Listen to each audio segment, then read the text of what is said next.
Luigi is a millionaire! Yes, the man accused of being a healthcare CEO, who has pled not guilty by the way, has had over $1 million raised for him, and that's not all. There's trouble at United Health, a sold-out musical, and all kinds of madness at his trials, plural. We have a full roundup of everything that's been happening in the world of Luigi right here on Scroll Deep with me, Benedict Townsend, the show that keeps up with internet nonsense, and I guess Luigi, so you don't have to. The crab placement today is really throwing me off. I can't gesticulate properly. I'm gonna have to just move the crab aside. By the way, I don't think people realize this, but this show exists on Snapchat, TikTok, and YouTube. Whatever platform you're on right now, it would mean a lot if you could follow and maybe hit like. Become a true scrollger. Ah, millionaires. They're just regular people who look like you or me. Except me, of course, because I am a billionaire. I do the most lucrative thing you can do, make a show that someone else owns. But someone who is now a millionaire is Luigi Mangione, the man accused of shooting Brian Thompson, the CEO of United Health, back in December of 2024. He's facing both state and federal charges, more of that on the way, and is potentially facing the death penalty, but of course, he's iconically pled not guilty. His legal fund has now raised over $1 million, that's $1 million American, not Namibian, and they've even revised their target up to $1.5 million. They're still fundraising. The fund was actually brought to the $1 million mark thanks to one final $30,000 donation from someone just named John R., who said, along with the donation, quote, "There seems to be economic and ideological alignment on this case, furthered by the profligate political mauling of Mangione." Holy thesaurus! That denial of equal justice under law is class-driven and intended to manipulate public opinion. However, the public isn't buying it, and it ironically accelerated the path to $1 million just in time for his birthday too. Congrats on the first million from all of us, and that's from someone just named John R. Who is John R? Well, we don't know, but the Chief Justice of the Supreme Court is named John Roberts.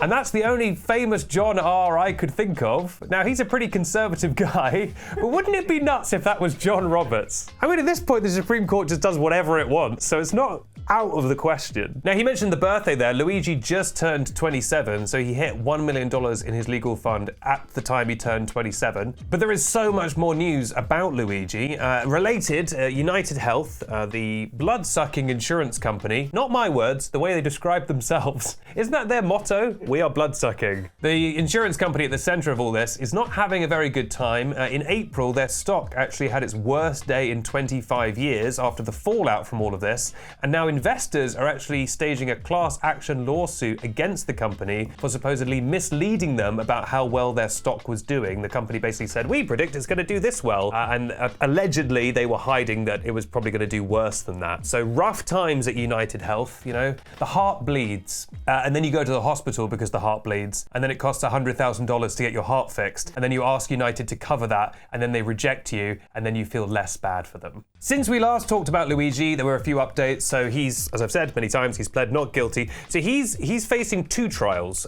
He's got a federal trial where they are seeking the death penalty, more of that in a sec, and he's also doing a state trial, and his defense have argued that that is double jeopardy, which is basically the idea that you cannot be tried for the same crime twice. I'm no lawyer, but it kind of seems like that. It seems weird to have two simultaneous trials about the same thing in two different kind of jurisdictions. So surely they're going to have to get rid of one of those, and surely it's going to be the state trial. That being said, the White House is currently talking about suspending habeas corpus. Let's do a quick sidebar about this. Basically, habeas corpus is like the core of all law. It basically says, like, if you're detained, you have the right to go into court and find out why you've been detained. It's Article 1 of the US Constitution. It's one of those legal things that's like so inbuilt that you don't even question it. And anyway, of course, the Trump administration is talking about potentially suspending it because I guess evil. But the two-case thing isn't the only weird legal move here. One of the consistent features of the Luigi saga is that the prosecution,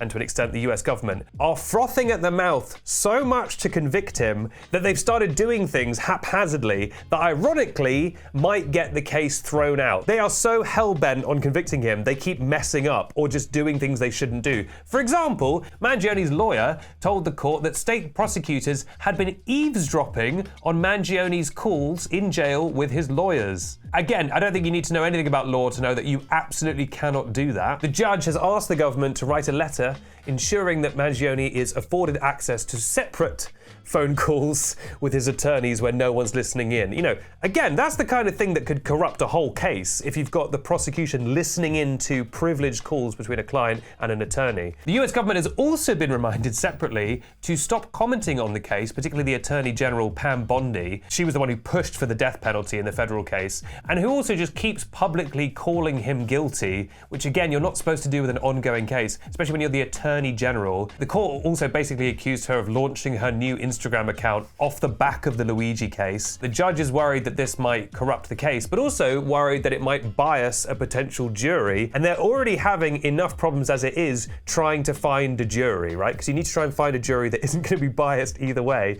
So you have to find someone in America who doesn't have a negative view of the healthcare system, or who hasn't heard of this case, or who hasn't looked at the news at all in the last year.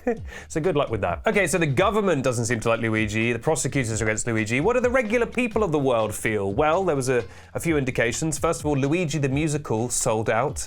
This was a musical in San Francisco. I'll be honest, it sounded hilarious. It was like, what if Luigi was in prison with Sam Bankman-Fried, and what if it was epic? It's just like, sounds incredibly cringe, but you know, I guess the thought was there. There were some quite funny caveats they put into the description. They were like, this show is not a celebration of violence of any kind, nor is it an attempt to pass judgment on an ongoing legal matter. It's like, okay, well done. Okay, you've really nailed it there. There was also a plane that flew over Manhattan with a banner behind it that said, "Free Luigi." Luigi himself has also issued a statement, or his defense has, asking people to reduce the number of photos they're sending to him. In a statement, they said, Luigi appreciates the photos that are sent and kindly asks that people send no more than 5 photos at a time. Please note that every photo that is received is screened and reviewed by law enforcement. So that means someone or some people's job is to sit and review every single nude that Luigi has been getting in prison. And Luigi's only reply is, slow down, I can't handle this many. There's some more court dates coming up in the summer, but the actual trial, or a trial, because at the moment there's supposedly going to be 2, is not expected until at least next year, 2026. Apparently there are 3 terabytes worth of data to go through, which is crazy because I feel like there's quite a few people online who can tell you that they were with Luigi at the time it happened. And that's no data. Done. Case closed. There we go. My question to you is, do you think this will go to trial, or do you think the government will mess this up so badly that they'll have to throw the case out? My prediction is that they will do that, but then they just won't throw the case out. My prediction is they will corrupt this trial to the point where in a normal trial it'll be thrown out, but because it's this, they'll go ahead with it. But what do you make of all this? Do you think the reaction to Luigi is overblown? Have you sent him images of support? What's the word on the ground where you are? Are you in a country apart from the United States? What's the vibe there? What do people think about this trial? I'd love to know your opinions down below. And we get to the secret question now, for people who've made it all the way to the end, to reward your good attention span. And for the secret question, let's move to a different area of life. If you could eat any endangered animal guilt-free, what would you eat? It's like a really mean one. They're like, we've accidentally bred too many snow leopards, and this one has literally just done tax fraud, and you get to eat it. Would you eat a snow leopard? Maybe a delicious crab.